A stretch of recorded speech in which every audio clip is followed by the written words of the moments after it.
Haleluya. Sekali lagi sahabat Shalom. Ya, haleluya.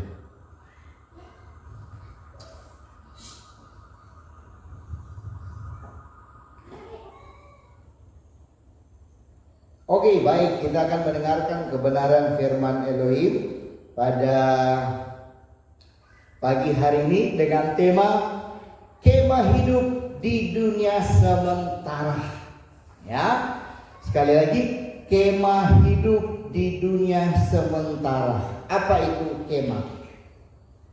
Ya, kemah ya seperti yang di depan yang kita bangun ya, itu adalah merupakan kemah atau tempat kita berteduh ya, tetapi dalam skala yang sementara. Jadi apa itu kemah hidup? Ya, kemah hidup bukan bangunan fisik ya, bukan juga tenda, bukan juga rumah, bukan juga kehilah atau gereja ya. Kemah hidup adalah kehidupan kita, kehidupan saudara dan saya yang dipersembahkan untuk ditinggal oleh Bapa Yahweh. Haleluya. Paham ya? Jadi itu adalah kemah kehidupan. Kalau kita menyadari akan hal ini saudara, otomatis kita akan berjalan di dalam tuntunan Roh Kudus saudara. Ya, untuk itu kita sebagai orang percaya ya, bukan hanya sekedar percaya, tetapi menjadi tempat tinggal dalam hadiratnya saudara. Makanya kenapa orang Kristen, orang percaya, terlebih yang sudah mengenal nama Bapa, tapi kehidupannya pun tidak jauh beda dengan orang Kristen di luar sana, yang on off, yang tobat kumat. Kenapa saudara? Ya, karena tidak tinggal di dalam hadiratnya. Mereka lebih nyaman tinggal di dunia saudara. Sekalipun memang kita masih tinggal di dunia dalam artian keduniawian saudara. Ya, ada satu pujian berkata, lebih baik satu hari di pelataranmu daripada 1000 hari di tempat lain, memujimu, menyembahmu, Kau Yahweh yang kudus, dan menikmati apa? Semua kemurahanmu. Haleluya.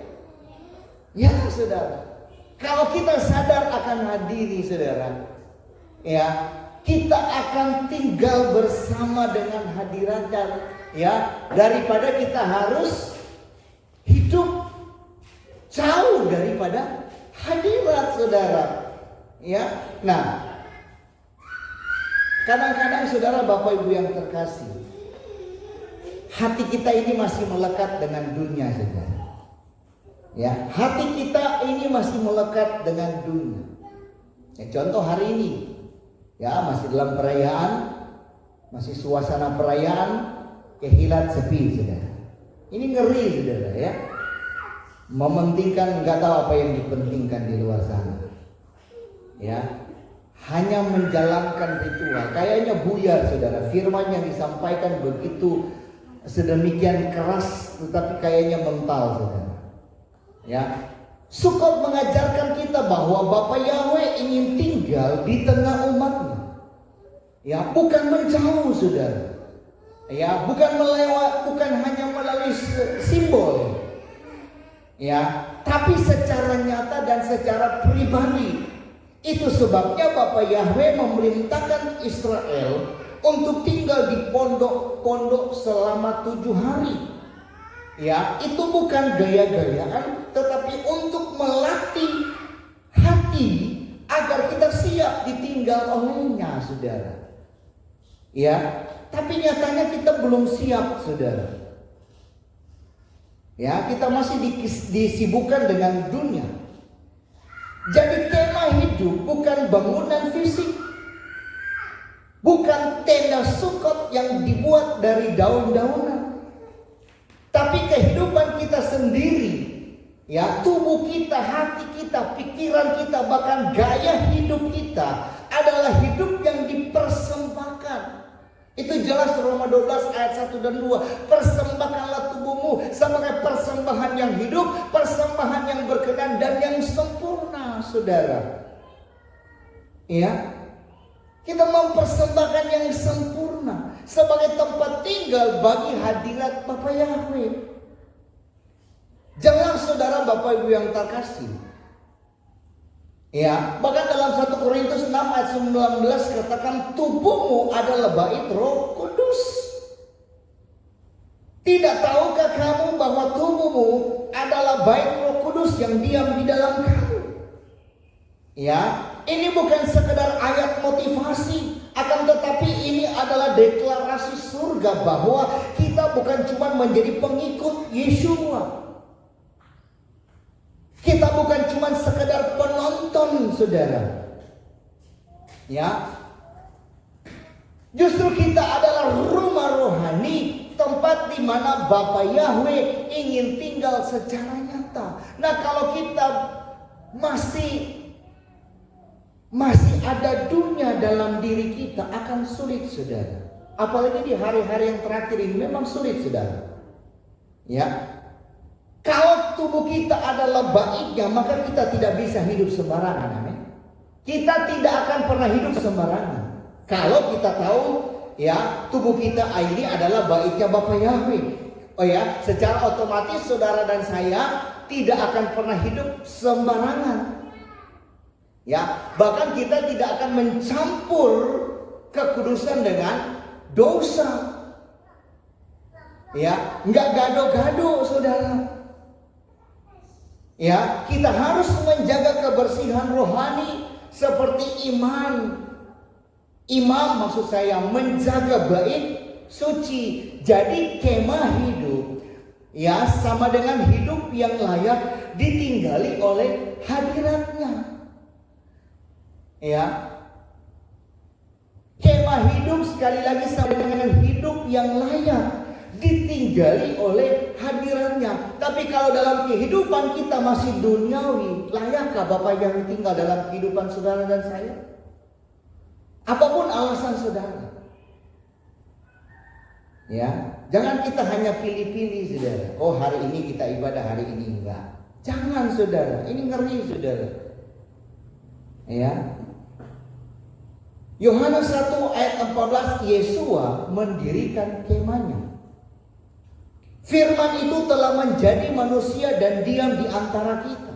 Nah, saudara perhatikan kata diam, ya, sama dengan skeno.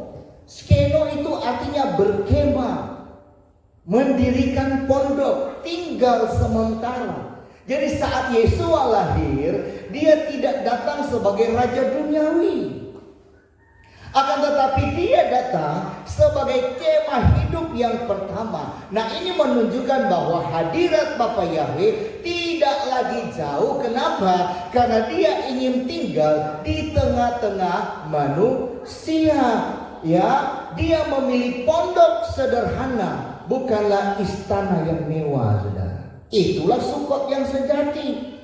Ya, bukan hanya sekedar perayaan, tapi adalah merupakan penggenapan Elohim yang tinggal, ya, yang ingin tinggal bersama dengan umatnya. Tapi nampak-nampaknya umatnya yang gak mau tinggal bersama dengannya. Ya, coba kita perhatikan, saudara, dalam perayaan-perayaan yang dilakukan, ya, di kehilat di luar sana, saudara perhatikan. Di media sosial berseliweran, saudara. Ya, itu identik dengan perayaan. Ya, perayaannya luar biasa. Tapi coba saudara lihat firman-Nya. Ya, firman-Nya itu dibatasi. Karena mereka lebih mementingkan apa? Perayaan. Firman 15 menit selesai. Yang penting perayaan. Apakah ini berkenan di hadapan Bapa Yahweh? Sekarang kita ya melakukan hal-hal yang demikian. Apa bedanya dengan kita Kristen yang dulu? Apa bedanya kita dengan merayakan perayaan yang dulu, saudara, yang seremonial belaka? Tapi dulu pun kita tidak dibatasi sedemikian rupa loh, saudara. Ya. Jadi saudara, Bapak Ibu yang terkasih, makanya memang benar akhirnya muncul suara Bapak Yahweh muak, saudara. Karena itu, saudara, kenapa? Karena perayaan yang dilakukan itu hanyalah seremonial, tidak memahami makna yang sesungguhnya. Lihat contoh kayak kita. Dulu dalam perayaan Natal begitu juga, masih kita menyembah ayunan. Udah menyembah Bapak Yahweh, mengikuti perayaan. Habis perayaan selesai, saudara. Iya kan? Sepi. Ya, kemana firmannya? Kemana maknanya? Apa yang didapat selama ini? Haleluya, saudara. Ya, sekali lagi saya bilang, jangan pilih-pilih. Oh, nanti tuh ada AC mini, AC red. Oh, nanti tuh ada SIM Katora. Hari ini nggak apa-apa, absen dulu. Ini kan ngeri, saudara. Udah tahu kebenaran, saudara. Ya, heran saya. Perayaan hanya merupakan seremonial. Jadi kalau kita bicara soal perayaan yang penuh kemeriahan, ya, tapi minim firman, maka kita harus ukur semuanya dengan standar Bapak Yahweh, bukan tradisi manusia. Ya, jangan sampai kita sudah menyembah Bapak Yahweh, sudah melakukan perayaan-perayaan yang ditetapkan Bapak Yahweh, ya, kita nggak ada bedanya dengan dulu yang kita masih ayunan, yang masih merayakan perayaan-perayaan, ternyata hanya seremonial. Itulah tradisi-tradisi manusia. Nah, pertanyaan saya, apakah perayaan minim firman berkenan di hadapan Bapak Yahweh? Kita bukan minim firman loh. Ya, 1 jam sampai bahkan 1,5 jam firman disampaikan, supaya kita benar-benar memahami makna sesungguhnya dari setiap perayaan demi perayaan yang kita lakukan. Ya, jadi kalau ditanya pertanyaan yang demikian, apakah Bapak Yahweh berkenan? Tentu saja tidak berkenan. Kenapa? Karena Bapak Yahweh tidak mencari seremonial, tapi Bapak Yahweh mencari hati yang taat. Ya, hati yang taat, hati yang mau hidup kudus.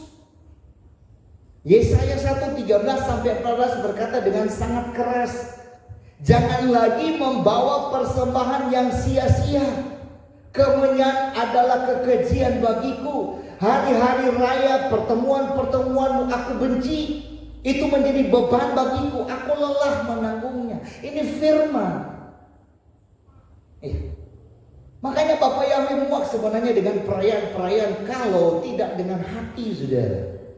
Ya, hanya sebagai seremonial. Artinya, saudara, kalau perayaan hanya jadi acara tanpa pertobatan, ya, tanpa firman, tanpa kekudusan, tanpa perubahan, itu bukan penyembahan. Yang ada itu adalah kekejian, saudara. Ya, kita sudah lolos dari Yom Kippur. Ya, bahkan kita sudah masuk Sukkot. Toh dalam soal ibadah kita tidak jaga, saudara. Ya, makin sedikit harusnya makin setia, saudara. Makin bergandengan tangan, lupakan yang lain, apapun alasannya, lupakan yang lain, saudara. Ya, setiap kali kita ibadah kita membacakan tentang 10 hukum. Ingatlah dan kuduskanlah hari Sabat. Jangan cuma perayaan dikuduskan, hari Sabat dilalaikan, saudara. Ya. Kembali lagi, saudara, tujuan perayaan menurut Torah. Yang pertama adalah mengajar generasi tentang karya Bapa Yahweh. Ya, Ulangan 6 ayat 6-7. Firman harus diajarkan siang dan malam, bukan disisihkan demi acara. Ya, Sukkot bukan pesta budaya, Tapi Sukkot adalah peringatan penyertaan Bapa Yahweh di padang gurun. Ini yang harus kita pahami.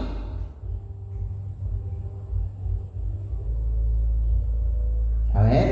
Yang kedua, saudara, ya, tujuan perayaan menurut Torah yang kedua adalah membangun pondok rohani, bukan panggung hiburan. Kalau perayaan hanya soal dekorasi, soal musik, soal makanan, tapi tidak ada panggilan untuk bertobat, tidak hidup dalam kekudusan, maka saya mau katakan itu adalah seremonial yang kosong, nggak ada gunanya, saudara. Segala sesuatu yang kita lakukan adalah sia-sia, tidak layak dan tidak berkenan di hadapan Bapa Yahweh. Ya, sekali lagi saudara Bapak Ibu yang terkasih, kita harus sadar akan hal ini. Ya. Kemudian tujuan perayaan menurut Torah yang ketiga adalah menyediakan ruang bagi hadiratnya. Ya, firman adalah jalan masuk hadirat. Minim firman, hadirat Bapa Yahweh tidak akan tinggal. Ya, makanya tidak heran kalau tidak ada pertumbuhan, saudara. Karena firman yang disampaikan minim. Firman yang panjang pun kalau dia tidak fokus yang mental juga, saudara. Ya, jadi saya mau sampaikan bahaya dalam perayaan minim firman itu jemaat hanya jadi penonton, bukan jadi pelaku. Ya, anak-anak hanya ingat dekorasi, hanya ingat drama, hanya ingat musik dan lain sebagainya, bukan sebagai makna rohani. Apa bedanya? Ya, sekali lagi dengan perayaan-perayaan yang dulu kita lakukan, saudara. Ya, kemudian komunitas jadi ritual, bukan umat yang kudus. Yang penting banyak ramai, saudara. Ya, Bapak Yahweh tidak hadir karena dia maunya kepada mereka yang setiap melakukan perintahnya itu dalam ketaatan, bukan dalam kemeriahan. Jadi perayaan yang indah tapi minim firman adalah kemasan kosong. Bapak Yahweh tidak tertarik pada acara, tetapi dia tertarik pada hati yang hancur, hidup yang mau taat, dan umat yang mau berubah. Nah, kalau kehilat atau gereja atau siapapun yang hanya fokus pada seremonial tapi tidak memberi ruang bagi firman dan pertobatan, maka mereka sedang merayakan diri sendiri, bukan merayakan perayaan Bapa Yahweh. Ya, paham ya? Jadi kita kembali ke awal tentang kemah, saudara. Apa ciri kemah hidup yang sejati? Ya, apa ciri kemah hidup yang sejati? Yang pertama itu hidup kudus dan bersih. Kudus dan bersih artinya apa? Tidak bercampur dengan dosa. Ya, tidak bercampur dengan gosip, tidak bercampur dengan iri hati, atau tidak bercampur dengan kebencian, saudara. Menjaga tubuh dan hati dari hal-hal yang menajiskan. Nah, yang kedua, ciri kemah hidup yang sejati adalah penuh penyembahan dan syukur. Ya, bukan keluhan, bukan kemarahan, tapi pujian dan pengakuan bahwa memang benar Bapa Yahweh yang kita sembah itu baik dan luar biasa. Ya, kemudian ciri kemah hidup yang ketiga adalah taat dan setia pada Torah, ya, dan menjadi teladan Yesua. Makanya saya katakan di awal, kita tidak cukup percaya, ya, tetapi kita harus tunduk dan patuh, kemudian menjaga perintahnya, bukan hanya sekedar hafal ayat, saudara. Iya kan? Banyak yang jago ayat, tahu kebenaran, tahu firman, bahkan melebihi dari ahli Taurat, saudara. Tapi apa, saudara? Mental. Ya. Kemudian ciri kemah Hidup yang sejati. Poin yang keempat, berani berbeda dari dunia. Tidak ikut arus kompromi, saudara. Bahkan hidup sebagai terang di tengah kegelapan. Ya, nah bagaimana orang lain mau jadi terang kalau kita masih tinggal dalam kegelapan? Jadi kalau hidup kita penuh dengan dosa, kita bukan kemah hidup, tapi kita ini kemah mati, saudara. Ya, bahkan kalau hati kita penuh kebencian, kita bukan bait Roh Kudus, kita benteng dunia, saudara. Ingat? Ya, Bapa Yahweh tidak cari tempat yang megah, tetapi dia cari hati yang bersih, hidup yang taat dan jiwa yang menyembah. Kalau kita sungguh-sungguh rindu tinggal bersamanya, kita harus menjadi tempat tinggalnya sekarang, saudara. Ya, Sukot ditanya demikian, ya. Tapi pada faktanya, realitanya, nah belum. Ya. Karena muncul terus pertanyaan. Bahkan hari ini pun saya sampaikan, ya.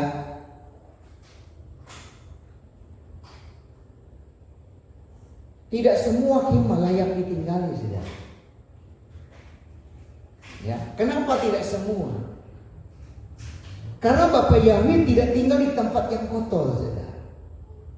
Ya, kalau kita hidup masih penuh dengan dosa, masih penuh dengan kompromi, ya, masih penuh dengan apa lagi, saudara? Keluhan, masih penuh dengan kebencian, saudara.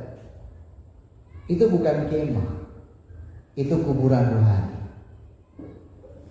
Ya, sangat disayangkan, saudara. Ini kompromi, ini realita, saudara. Yang paling signifikan terjadi kompromi. Kemah hidup yang layak adalah kudus dan bersih, tidak bercampur dengan dunia. Ya, kemah hidup yang layak adalah kudus dan bersih, tidak bercampur dengan dunia. Itu harus saudara pahami. Sulit, tapi harus.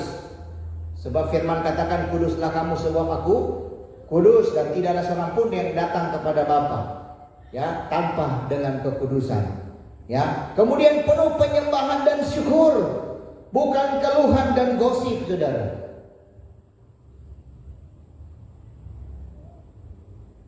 Kemudian taat dan setia, bukan hanya percaya tapi tunduk sepenuhnya kepada Taurat. Kemudian berani berbeda, tidak ikut arus tetapi berdiri tegak di tengah kompromi. Ya, haleluya. Jadi dengan tegas saya sampaikan pada pagi siang hari ini, kalau kita hanya aktif di gereja tapi tidak menjaga kekudusan, kita bukan kemah hidup. Ya, kita cuma penonton rohani. Kalau kita hanya bicara tentang Bapa Yahweh tadi tapi tidak menyediakan ruang baginya, kita menolak hadiratnya secara diam-diam. Kemah hidup bukan soal ritual tapi soal karakter, saudara. Ya, Bapa Yahweh sekali lagi tidak cari tempat yang megah, tetapi dia cari hati yang bersih, hidup yang taat, dan jiwa yang menyembah. Amin. Kita masuk ke dalam bagian kedua. Bagian yang kedua, dunia ini sementara. Jangan bangun istana di padang gurun. Ya, dunia ini sementara. Jangan bangun istana di padang gurun. Nah, Sukot mengingatkan kita bahwa hidup di dunia ini hanya sementara. Saudara harus ingat baik-baik, kita hidup di dunia hanya sementara. Ya, makanya kita diingatkan kembali dalam perjalanan bangsa Israel. Mereka keluar dari tanah perbudakan, saudara. Mereka dibawa di padang gurun dan mereka harus membangun pondok-pondok, saudara. Ya, mereka tidak sedang membangun rumah permanen karena mereka sedang dalam perjalanan menuju tanah perjanjian, saudara. Itu contoh. Ya, seperti yang kita buat di depan Kehila, kita membangun pondok itu tidak permanen, nanti juga dibongkar, saudara. Ya, begitu juga dengan kita. Saudara harus pahami bahwa dunia ini bukan rumah kita. Kita sedang dalam perjalanan menuju Yerusalem baru, amin. Tapi proses perjalanannya panjang, tidak mudah. Salah satunya kita harus rapture dulu, saudara. Ya, kita pengennya rapture, kita mimpinya rapture, tetapi kita tidak mau tinggal bersama dengannya. Kita masih terikat dengan dunia, masih terikat dengan hal-hal duniawi, saudara. Ya, haleluya. Kita harus pahami sekali lagi, saudara, dunia ini sekali lagi bukan rumah kita. Ya, kita masih OTW dalam perjalanan ke Yerusalem baru. Tapi banyak orang tertipu. Ya, orang Kristen termasuk penyembah Bapa Yahweh tertipu oleh kenyamanan dunia. Ya. Mereka terlalu sibuk membangun istana di padang gurun, saudara. Ya, apa itu istana di padang gurun? Karir, harta, status, popularitas. Ya kan? Lihat contoh di, tidak usah jemaat orang lain, jemaat kita saja begitu kan. Sudah tahu kebenaran, tapi melekat hatinya dengan dunia. Masih sibuk, saudara. Ya. Kalau kita sadari semua yang kita cari itu akan lenyap, saudara. Ya, semua yang kita cari itu akan lenyap. Perhatikan 2 Korintus 5 ayat 1 dikatakan apa? Supaya jemaat benar-benar paham bahwa hidup di dunia ini bukanlah tujuan akhir, melainkan tempat persiapan menuju kediaman kekal yang disiapkan oleh Bapa Yahweh. Nah, bunyinya demikian, sebab kami tahu bahwa manakala rumah tabernakel duniawi kita ini dibongkar, kita mempunyai suatu bangunan dari Elohim, yaitu sebuah rumah yang kekal di surga, yang tidak dibuat oleh tangan manusia. Amin. Haleluya. Jadi perhatikan, saudara, kemah duniawi akan dibongkar. Apa maksudnya, saudara? Ya, kata kemah di sini menggambarkan tubuh saudara dan saya atau kehidupan kita di bumi. Maka Paulus memakai istilah kemah. Ya, karena kemah itu sementara, bukan bangunan, bukan permanen, saudara. Kemah itu mudah dibongkar, tidak kokoh seperti rumah batu. Kemah itu digunakan saat perjalanan, bukan untuk menetap, saudara. Artinya apa? Hidup kita di dunia hanya sementara. Tubuh kita akan menua, rumah kita bisa rusak, harta kita bisa hilang lenyap, saudara. Semua yang kita banggakan di bumi akan dibongkar. Ya, paham ya? Akan dibongkar, baik oleh waktu, kematian, atau penghakiman. Dunia sementara dihakimi D1 Filipina 7, skala Richter. Selesai.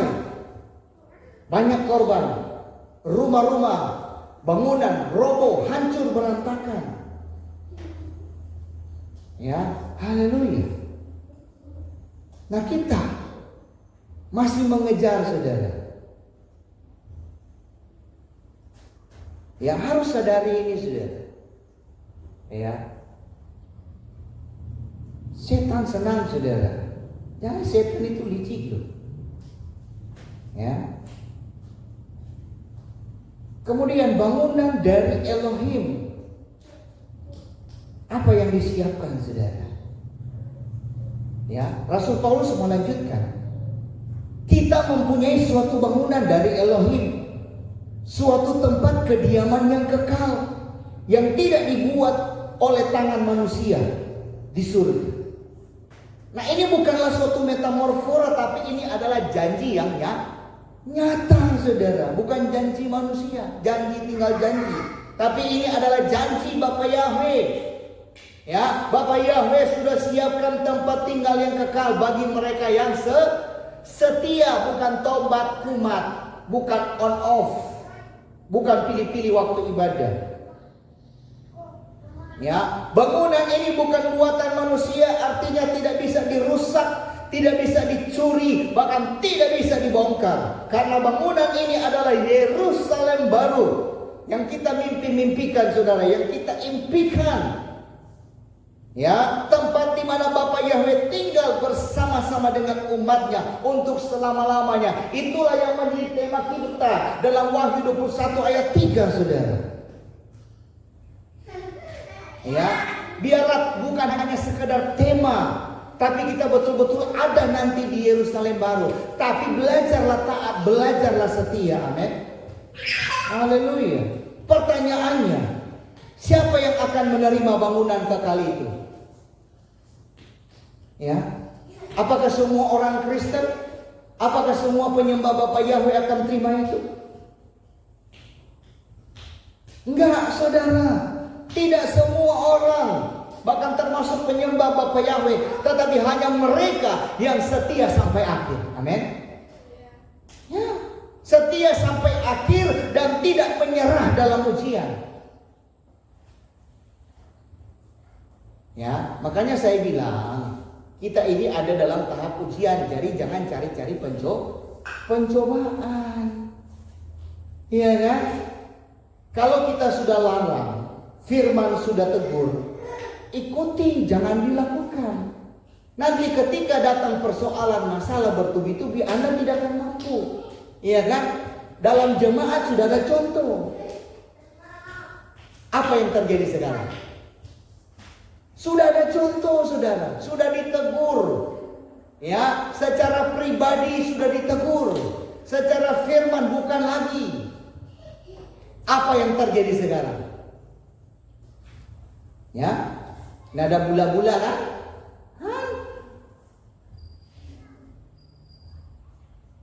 Ya, kalau masih berbalik, puji Bapa Yahweh. Kalau sudah semakin jauh, jangan sampai kita pun demikian, saudara. Hati-hati, saudara, nanti kayak lagu dangdut terlena terus, terlena. Ya, hati-hati, saudara. Kemudian menjaga kekudusan. Ya, tidak bercampur dengan dunia. Taat pada perintah Bapa Yahweh dan kesaksian Yesua. Kemudian menolak sistem binatang dan tandanya. Ya, bangunan kekal itu bukanlah hadiah massal, tetapi warisan, tetapi bagi yang menang. Kita ini dalam medan, saudara, perlombaan, saudara. Yang hanya yang menang, yang kalah ya udah. Ya.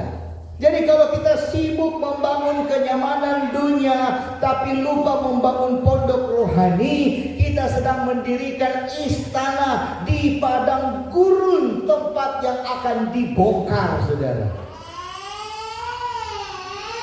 Ya. Kalau kita tidak hidup sebagai kemah, hidup yang layak ditinggali oleh Bapa Yahweh, kita tidak akan masuk ke bangunan yang kekal yang sudah Dia siapkan. Ingat, saudara, Bapak Ibu yang terkasih, dunia ini sementara, tetapi janjinya adalah kekal untuk selama-lamanya. Jadi saya mau sampaikan pada pagi siang hari ini, jangan tukar kemuliaan dengan kenyamanan. Amin. Jangan tukar kemuliaan dengan kenyamanan. Anda sudah memulainya ya dengan roh, jangan mengakhiri dengan daging, saudara.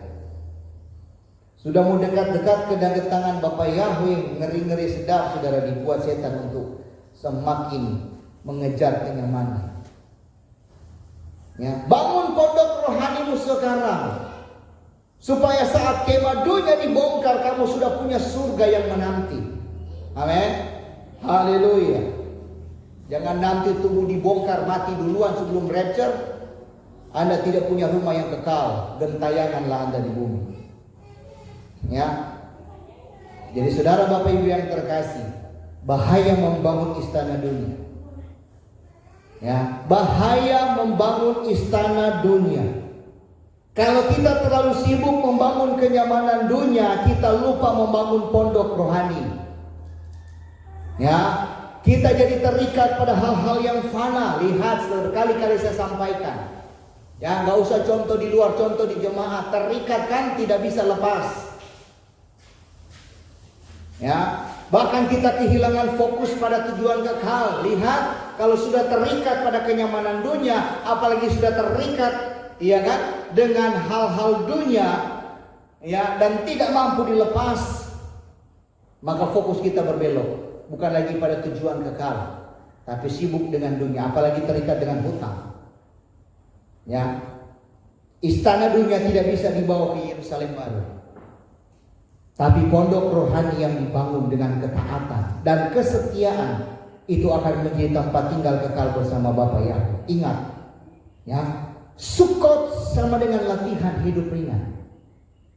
Jadi Sukot melatih kita untuk melepaskan keterikatan dunia. Amin. Ya, hidup sederhana tapi penuh hadirat. Itu intinya, hidup sederhana. Yang penting saudara bisa makan, minum, pakai cukup. Doa Bapa kami, berikanlah kami makanan yang secukupnya. Paham kalau dikatakan, disampaikan, kalau ditanya tahu, ditanya paham, saudara. Tapi pada faktanya, pada realitinya. Ya, haleluya. Saudara Bapak Ibu yang terkasih, Sukot melatih kita berjalan bersama Bapa Yahweh, bukan mengejar dunia. Amin. Pondok itu rapuh, tidak mewah, tapi penuh makna, saudara. Karena yang penting bukan bangunannya, tapi siapa yang tinggal di dalamnya. Yang tinggal di dalamnya itu Bapa yang akan mencukupi segala kebutuhan kita. Adakah anak-anak khawatir akan hidupnya? Tidak, karena mereka tahu ada bapak mamanya yang menghidupi mereka. Minta ini A dikasih, minta B dikasih. Sama seperti kita, kalau kita sadar kita tinggal bersama dengannya, kita akan sadar, saudara.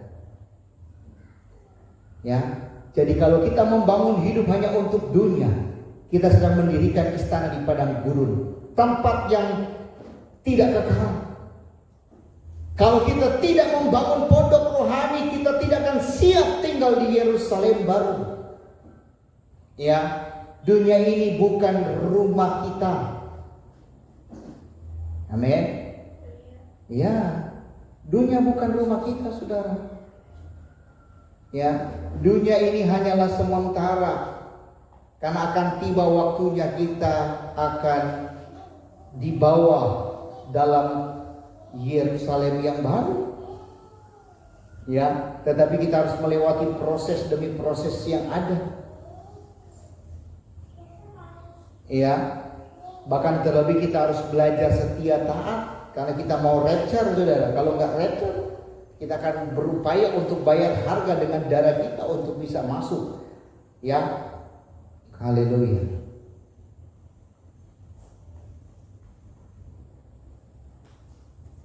Jadi saudara Bapak Ibu yang terkasih, mari. Ya, jangan tertipu dengan keadaan-keadaan yang sekarang, saudara. Jaga hati. Ya, agar supaya kita terus layak. Karena firman itu terus ingatkan, jagalah hatimu dengan segala kewaspadaan. Ya, karena disitulah terpancar kehidupan. Kalau hati kita mulai tidak dijaga, mulai ada bisikan-bisikan dunia, ya kan? Nah, disitulah, saudara. Ya, disitulah kita mulai goyah. Ya, jadi kembali lagi saya katakan tadi, siapa yang akan menerima bangunan kekal itu? Enggak semua. Ya, haleluya. Bangunan kekal itu bukan hadiah masa Allah, tetapi warisan bagi mereka yang menang. Ya, haleluya. Haleluya. Ya, jadi sekali lagi, bahaya membangun istana dunia. Kalau kita terlalu sibuk membangun kenyamanan dunia, maka kita lupa membangun pondok rohani. Kita jadi terikat pada hal-hal yang fana. Ya, kemudian kita kehilangan pada fokus tujuan kekal. Istana dunia tidak bisa dibawa ke Yerusalem yang baru, tapi pondok rohani yang dibangun dengan ketaatan, kesetiaan akan menjadi tempat tinggal bersama-sama dengan Bapa Yahweh. Jadi kembali saya ingatkan bahwa Sukot sama dengan latihan hidup yang ringan. Sukot melatih kita untuk melepaskan keterikatan dunia. Ya, hidup sederhana tapi penuh dengan hadirat. Berjalan bersama Bapa Yahweh, bukan mengejar dunia. Pondok itu rapuh, tidak mewah, tapi penuh makna. Karena yang penting bukan bangunannya, tapi siapa yang tinggal di dalamnya. Jadi saudara Bapak Ibu yang terkasih, kalau kita membangun hidup hanya untuk dunia, kita sedang mendirikan istana padang gurun, tempat yang tidak kekal. Kalau kita tidak membangun pondok rohani, kita tidak akan siap tinggal dalam kerajaan di Yerusalem yang baru. Dunia bukan rumah, ini adalah tempat transit. Jangan tertipu oleh kenyamanan. Bangun pondok rohanimu sekarang dengan kekudusan, dengan bentuk penyembahan dan ketaatan. Haleluya. Yang ketiga, bagian yang ketiga. Apa ciri kemah hidup yang layak dihuni? Ya, apa ciri kemah hidup yang layak dihuni, saudara? Kalau kita mengaku tubuh kita adalah bait Roh Kudus, maka kita harus menyediakan ruang yang pantas bagi hadirat Bapa Yahweh. Amin. Bapa Yahweh tidak tinggal di tempat yang kotor, sekali lagi saudara. Ya, tempat yang bercampur atau tempat yang kompromi. Dia mencari kemah yang hidup, kemah yang bersih, kemah yang kudus, yang siap dipakai saudara. Nah, kita lihat ciri-cirinya. Yang pertama, ya, kudus dan bersih. Kemah hidup harus dijaga dari segala kenajisan rohani. Ya, seperti apa? Dosa yang disembunyikan. Ya, dosa yang disembunyikan, saudara. Kemudian kebiasaan duniawi yang tidak bertobat. Ya, haleluya. Kemudian campuran ajaran yang menyesatkan, saudara. Ya, Bapa Yahweh tidak tinggal di tempat yang bercampur. Jadi kalau kita masih main-main dengan dosa, berarti kita menolak hadiratnya secara diam-diam. Ya, sekali lagi saya mau sampaikan, kekudusan bukan pilihan. Ya, tapi itu adalah syarat. Kekudusan bukan pilihan, tapi itu adalah syarat. Karena tanpa kekudusan, kita bukan kemah hidup, tapi bangunan yang kosong, saudara. Yang kedua, penuh penyembahan dan syukur. Ya, kemah hidup bukan tempat keluhan, bukan untuk tempat bergosip atau tempat kemarahan, tetapi itu harus dijadikan tempat pujian yang tulus, doa yang dalam, dan syukur yang konsisten. Ya, kenapa? Karena Bapa Yahweh hadir di tengah pujian umatnya. Mazmur 22 ayat 3. Nah, kalau hati kita penuh keluhan, ya, itu sama saja kita mengusir hadiratnya. Ya, tentunya dengan sikap kita sendiri. Ya, penyembahan bukan musik tetapi sikap hati. Kenapa? Karena hidup yang layak adalah hati yang bersyukur meski dalam tekanan. Ya, haleluya. Yang ketiga, taat dan setia kepada Torah dan Yeshua. Kemah hidup tunduk pada perintah Bapa Yahweh, bukan tren dunia. Ya, apalagi sekarang memang zamannya media sosial, segala tren-tren dunia ada di situ sudah. Kalau kita tidak dapat memilah-milahnya, wah, kita akan terjerumus di dalamnya sudah. Ya, kita harus pahami akan hal ini sudah. Kita harus tunduk pada perintah Bapak Yahweh, bukan pada tren. Apa itu perintah Bapak Yahweh? Menjaga sabat. Jangan diabaikan. Ya, diulang lagi, sudah diingatkan lagi, jaga sabat. Setiap sabat dibacakan. Jangan dilalaikan kecuali Anda sakit dan tidak mampu berjalan. Kalau dengan alasan lain tidak ada alasan, saudara. Jaga sabat. Hormati hari-hari raya. Hormati, saudara. Ya, menolak sistem binatang dan tandanya. Dan hidup sesuai kesaksian Yesua. Ya, kadang-kadang kita keinginan roh bertentangan dengan keinginan daging. Saya tahu niat saudara mau sabar, tapi keinginan dunia lebih berkuasa daripada roh. Sudah mulai melalaikan demi kenyamanan dunia.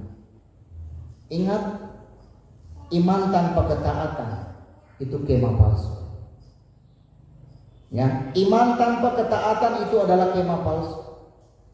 Yesua tidak tinggal di tempat yang hanya percaya, tapi yang mau tunduk. Setia bukan berarti sempurna, tapi tidak menyerah. Kemah hidup yang layak adalah hidup yang terus berjuang untuk taat. Itu maksudnya. Ya, sekali lagi, kemah hidup yang layak adalah hidup yang terus berjuang untuk taat. Bukan nanti taat lalu tidak, taat lagi tidak. Apa bedanya tobat umat, saudara? Ya, kita harus jadi garam dan terang.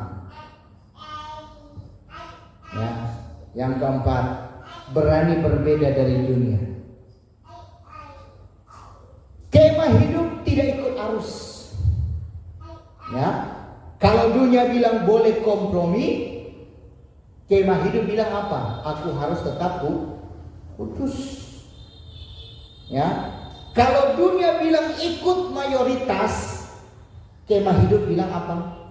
Aku ikut Bapak. Iya. Kenapa Yesus sendiri berkata dunia akan membenci kamu karena kamu bukan dari dunia? Sadar, saudara.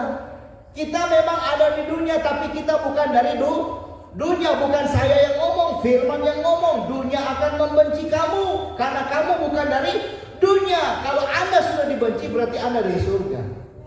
Tapi kalau masih kompromi, berarti masih dari dunia. Ya, kemah hidup yang layak adalah tempat yang berani berdiri di tengah tekanan. Ya, bukan tempat yang nyaman, tapi tempat yang kokoh. Nyaman belum tentu kokoh. Jadi kalau hidup kita tidak kudus, tidak menyembah, tidak taat, tidak berani berbeda, ya, maka kita bukan kemah hidup yang layak dihuni oleh Bapak Yahweh.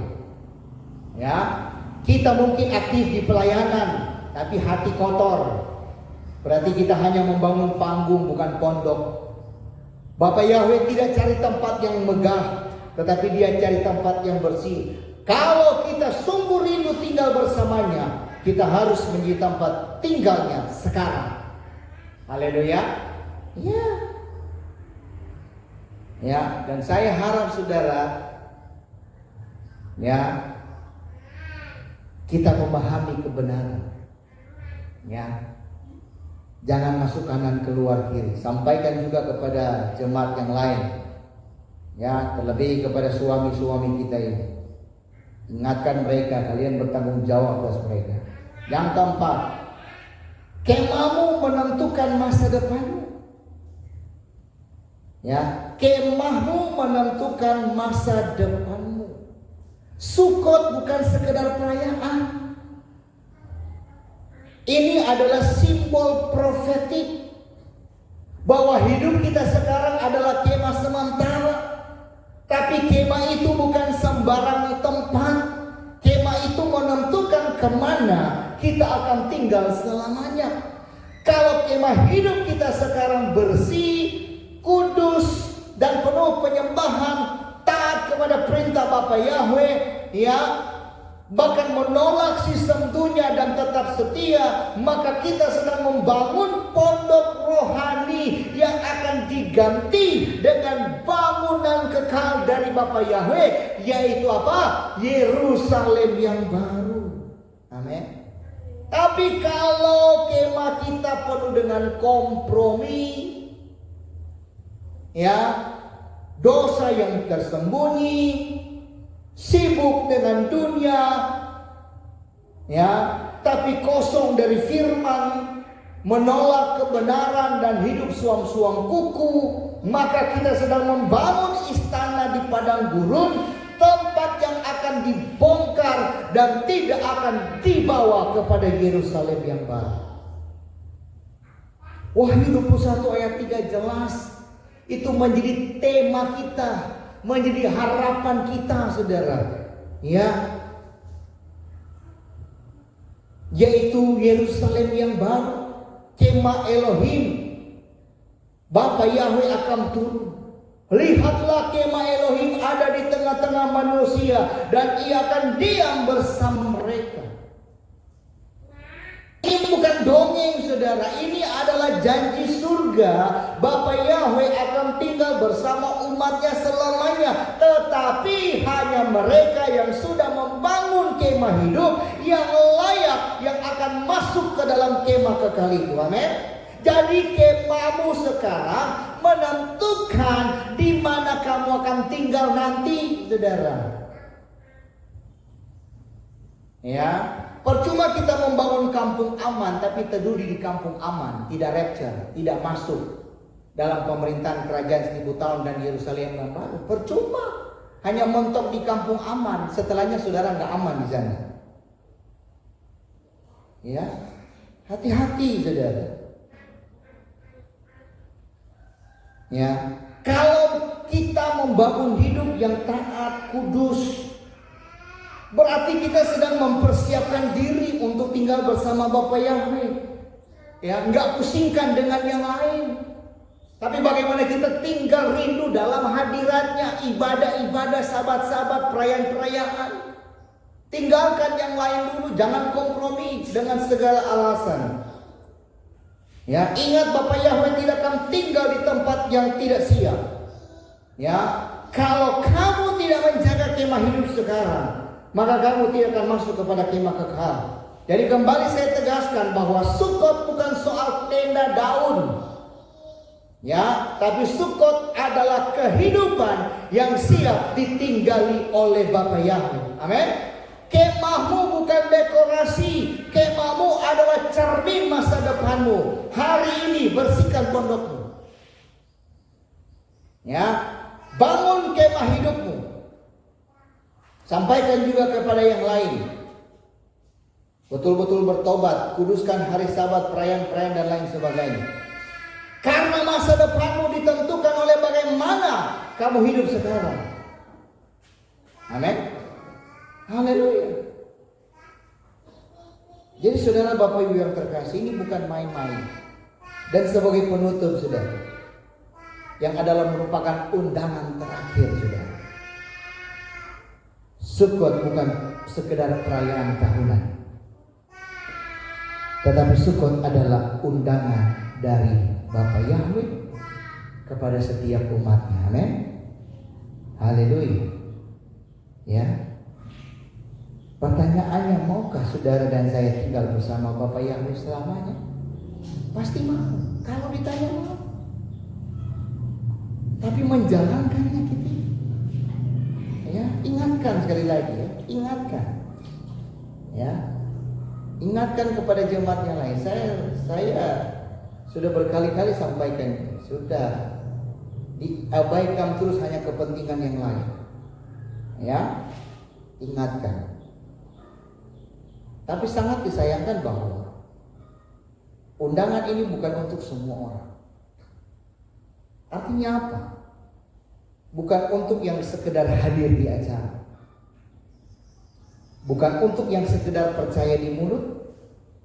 Bukan untuk yang hidup suam-suam kuku.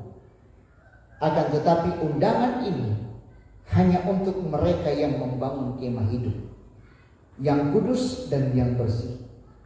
Kemudian menjaga perintah Bapa Yahweh dan kesaksian Yeshua. Ya, dan tentunya menolak sistem dunia dan tetap setia sampai akhir. Jadi hari ini bukan nanti, saudara. Ya, hari ini bukan nanti.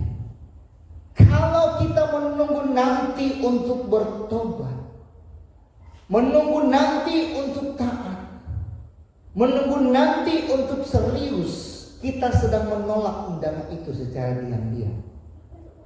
Ya, kita sementara menolak undangan itu secara diam-diam, saudara.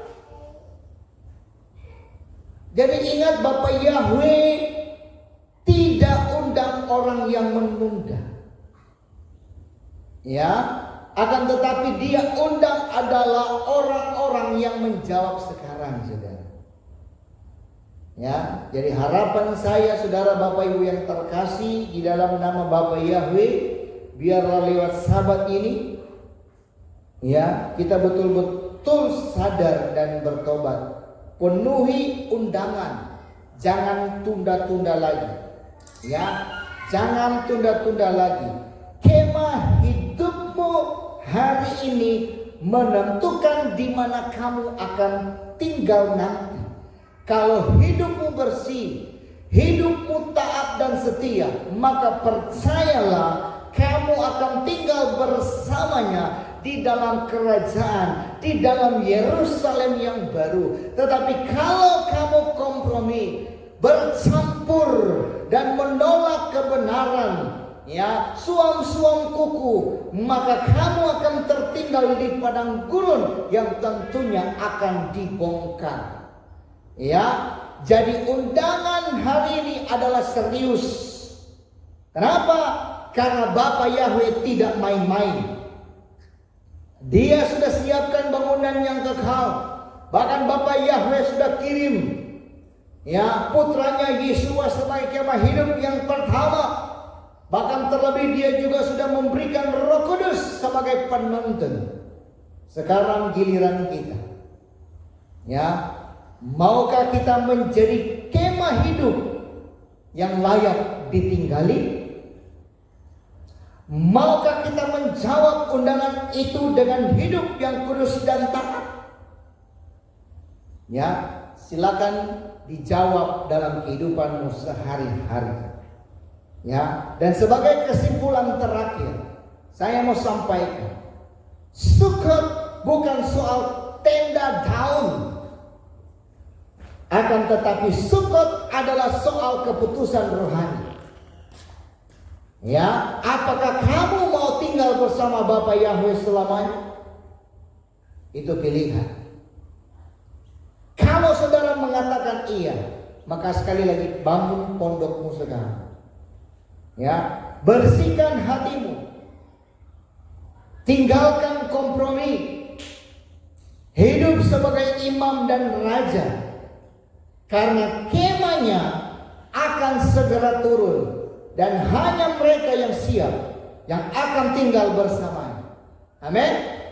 Haleluya. Bapak Yahweh memberkati kita semua.